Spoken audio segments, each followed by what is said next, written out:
Hello friends, in my last video I discussed about the introduction of matrix, and there I ended at the order of the matrix. So first of all, let's discuss few examples about the order of a matrix, and after discussing it we will move on for our main topic today, which is different type of matrices. So first of all, let's discuss few examples of order of a matrix. As you can see, my first example, where the matrix A contains elements 1, 2, 3, 4, which has two number of rows and two number of columns. So the order of the matrix A is 2 by 2. Similarly, in the second example, the matrix B has two rows and three number of columns. So the order of the matrix is 2 by 3. So in this way, I hope you are clear about the order of a matrix. Now for your knowledge, let me tell you that different authors and different books are using different synonyms of the order of a matrix. Those synonyms are size and dimension. So if anywhere dimension of the matrix or size of the matrix is asked, then that is nothing but the order of the matrix. So order of the matrix, size of the matrix, and dimension of the matrix are all same things. I think you are clear now. Let's move on to our main topic for today, which is different type of matrices. Now, to categorize matrices in different categories or groups, we need certain points, and based on those points we will divide them in different groups. So what are those points? There are many such points on which we can divide the matrices into different groups. The first point is the order of the matrix. Based on the order of the matrix, we can divide them into different type of groups. Then we can also see the nature of the elements or the type of elements used in the matrix. The different and special type of elements which are used in the matrix, based on that also we can make different categories of matrices. And at the end, the nature of the matrix is also very essential to categorize them in different groups. Nature of the matrix means the properties or the operations that those matrices satisfies. We'll come to it later on. Now, based on the order and special type of elements used in the matrix, let us categorize them in different groups, and they are as follows. In this regard, our first matrix of discussion is rectangular matrix. A matrix whose order is m by n. I told you already, if I am saying order of the matrix is m by n, then it is obvious that m is the total number of rows and n is the total number of columns. And that will be same for our further discussions. So if in a matrix the number of rows and the number of columns are not equal, they are different, then that matrix is called a rectangular matrix. As you can see in this example, here the matrix A has two number of rows and three number of columns. So different number of rows and columns. So that forms a rectangular matrix. Now move on to the horizontal matrix. What the horizontal matrix is? A matrix where the number of rows is less than the number of columns is called a horizontal matrix. Very simple thing. You can see in this example, the same example I repeated here. Here the number of rows is 2 and the number of columns is 3. So number of rows is 2, which is less than the number of columns, which is 3. So less number of rows, more number of columns, which forms a horizontal matrix. Now the next matrix is the vertical matrix. The vertical matrix is just the opposite of the horizontal matrix. Here the number of rows is more than the number of columns, which gives us a vertical look. You see in this example, here in this matrix, there are 4 rows and only 3 columns. So number of rows is more than the number of columns. That's why it is called a vertical matrix. Now our next matrix is the row matrix. So by the name it is clear that a row matrix contains only one row. If any matrix contains only one row, then that matrix is called a row matrix. You can see in this example, only one row. Columns may be more than one, but number of row is only one. That's why it's called row matrix. And just the opposite of it is the column matrix. The column matrix contains only one single column. See, 4 rows are here, but only one column is here, which gives us a column look. That's why it is called a column matrix. Then move on to our next special matrix, that is called square matrix. So if in any matrix the number of rows and the number of columns are equal, means same number of rows and same number of columns, then it is called a square matrix. So we are clear that in a square matrix the number of rows and number of columns are same.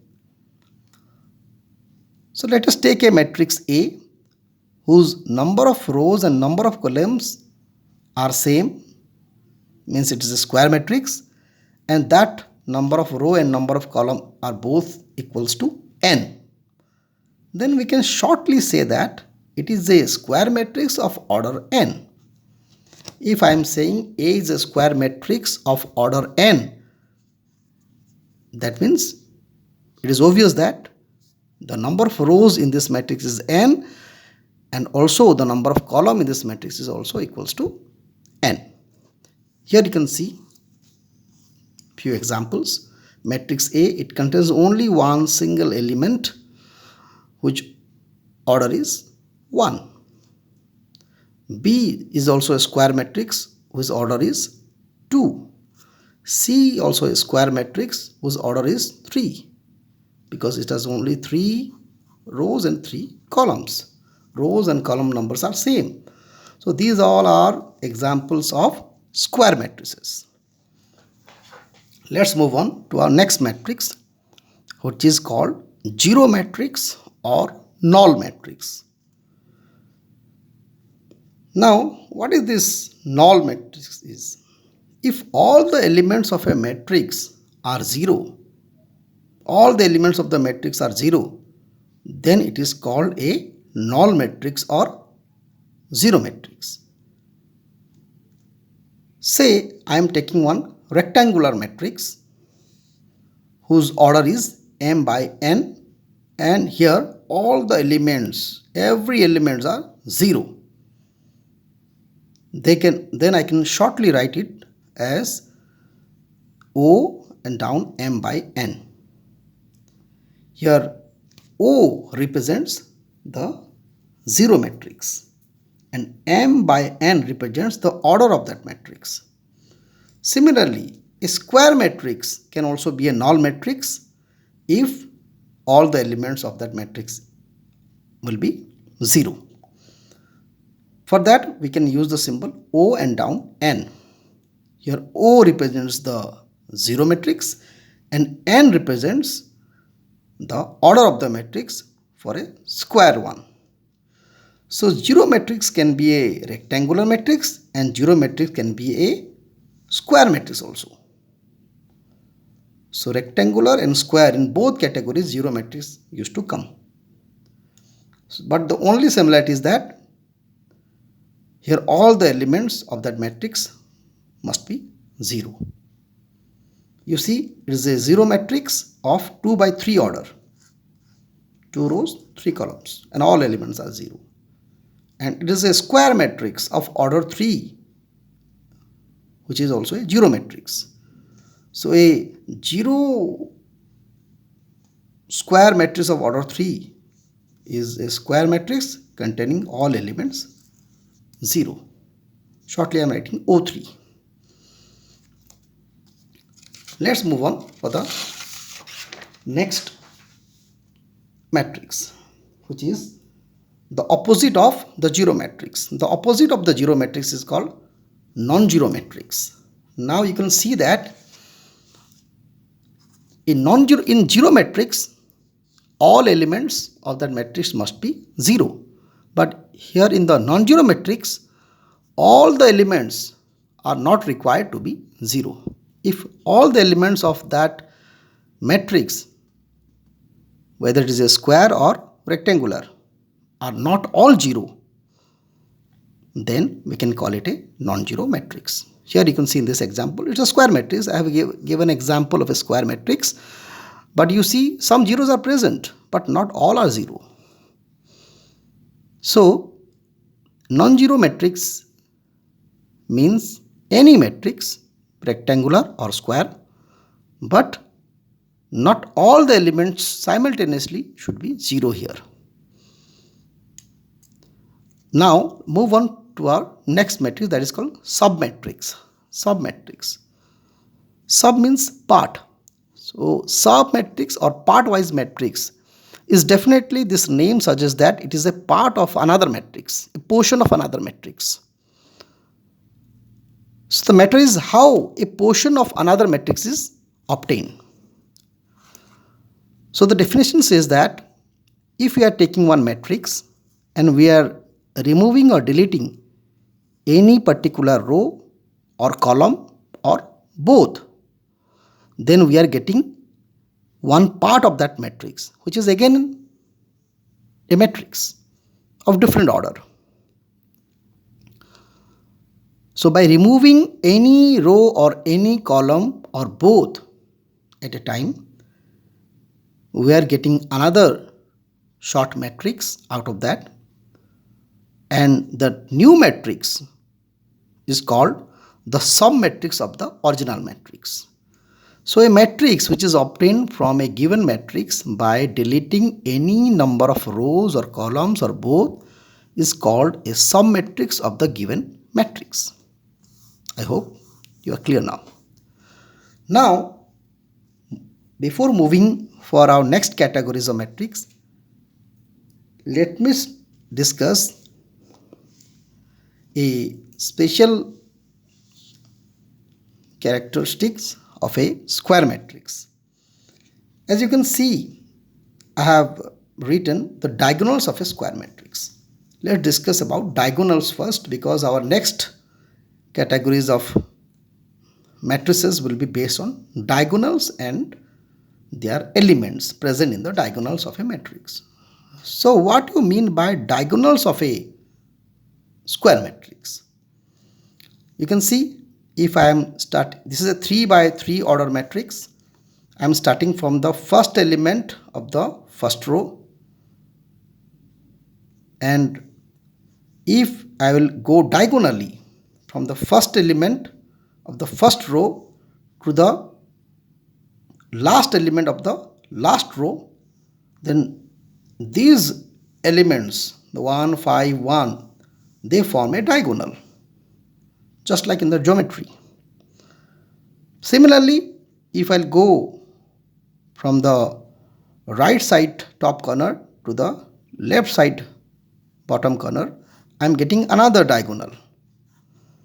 So this diagonal, and it is starting from the left side, it is called left diagonal, or it is called principal diagonal. It is also called main diagonal or leading diagonal. Many names it has. Left diagonal, principal diagonal, main diagonal, leading diagonal. And this right side one, right diagonal, it is called right diagonal. So as you can clearly see that whenever we will say diagonal of the matrix, obviously we'll take the left diagonal or the leading or the main or the principal diagonal, because most of properties and nature of the matrix will be based on the principal or left diagonal. So let's move on to our next category based on diagonals of a square matrix, and as the name suggests, it is called diagonal matrix. Now, what a diagonal matrix is? It is a square matrix whose all elements except those in the leading diagonal are 0. So, if A is a matrix containing the elements A, I, J, it is a square matrix, obviously. And you can see here every element A, I, J is 0 if I is not equals to J.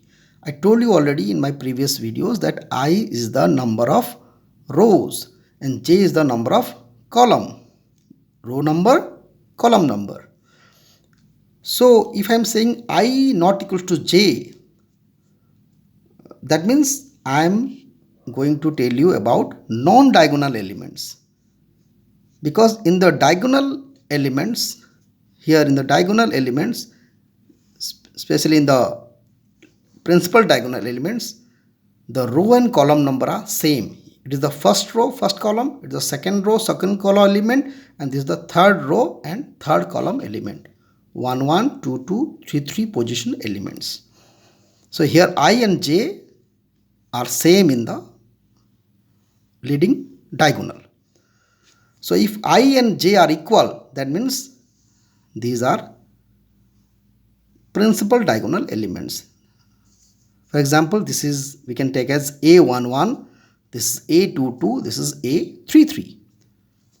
So A11, A22, A33, all these represents the principal diagonal elements. So the diagonal matrix says that it should be a square matrix and the principal diagonal elements are not all 0 at a time, but non-principal diagonal elements must be 0. It is clearly visible in this three examples. You can see here in this example, principal diagonal elements are 1, 2, 3. So beside them, the rest elements are 0, purely 0. Here you can see the principal element is 2, 0, 3. And beside them, all other are 0. Here you can ask, sir, one diagonal element 0? Yes. 1 or 2 or some of the elements of the principal diagonal may also be 0. But not all are 0 at a time, you see. Not all are 0. So, beside the principal diagonal elements, if the non-principal diagonal elements are all 0 at a time, then that square matrix is called a diagonal matrix. Here in the last example, you can see in this principal diagonal, out of the 3 elements, 2 are already 0.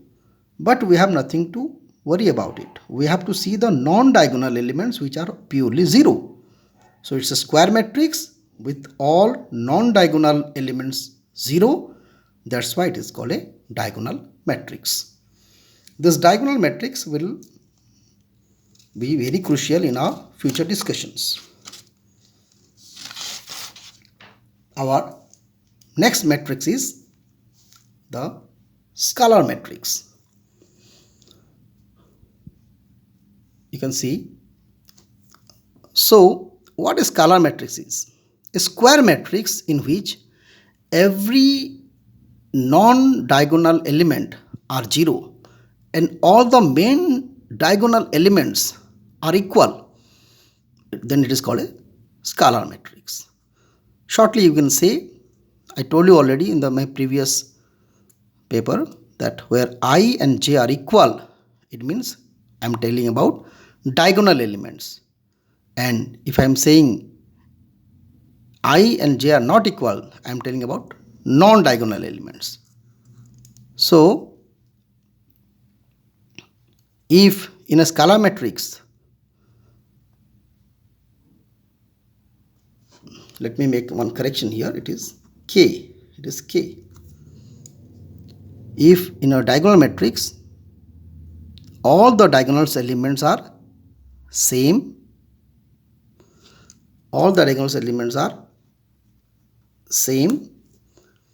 and non-diagonal elements are all 0, then it is called a scalar matrix. Sometimes scalar matrix are symbolized by the letter S. Here you can see some examples of scalar matrix. It is a 3-order scalar matrix where you can see the leading diagonal elements are same, k, k, k, and all the non-leading diagonal elements are 0.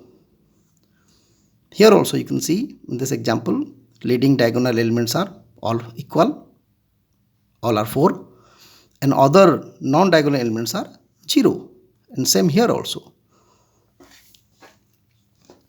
Now move on to our next very important matrix, which is unit or identity matrix. A square matrix in which every non-diagonal element is 0 and every diagonal element is purely 1 is called a unit or identity matrix. So identity matrix of order n symbolizes as I, capital I, and down n. Capital I represents identity matrix and n represents the order of that matrix. So you can see that here in the identity matrix, the diagonal elements are all equal and equals to 1. It is fixed, it is 1. And non-diagonal elements are all purely 0.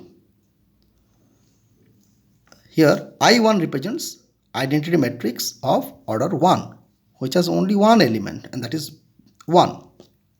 I2 represents second order identity matrix. You see, diagonal elements are all purely 1, non-diagonals are purely 0. I3 represents third order identity matrix. Here you can see the leading diagonal elements are all equals to purely 1 and the rest elements are purely 0. So identity matrix is very much essential for our future discussions of matrix. So it is very important one. We'll come to it. Now our next matrix is the upper triangular matrix.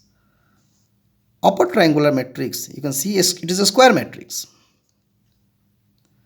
It is a square matrix. A square matrix A, which contains the elements A, I, J of order n, is called a upper triangular matrix if every element where the row number is higher than the column number, that position element must be 0. How to understand it? Let's try to understand it through this example. Here you can see it is a 3 by 3 order square matrix, and here 1, 4, 2, this is the main diagonal, and the elements above the main diagonal are not all 0 at a time, but the elements below the main diagonal are all purely equals to 0. So this gives a triangular form. You can see it is a triangular form. It's a triangular form. That's why it's called upper triangular matrix. And same here also. same here. These two are examples of upper triangular matrix. Now to our last part in this session, the lower triangular matrix. Similarly, a lower triangular matrix is such a square matrix where the elements above the leading diagonal must be all 0. So you see it is giving a low triangular form in both the cases, in both examples. So this represents a low triangular matrix. So this is not the end of different type of matrices. There are many more different type of matrices based on their nature and characteristics that we'll discuss further. Now, whatever we have learned till now, if we'll try to understand them through a Venn diagram, the different type of matrices through a Venn diagram, then you can see that the universal set will be the rectangular matrix, and inside the rectangular matrix set, the square matrix set used to come. You can ask her how a square matrix belongs to the rectangular matrix set, because square matrix is a special type of rectangular matrix. In rectangular, row and columns are not equal, and here in square matrix, rows and column numbers are equal.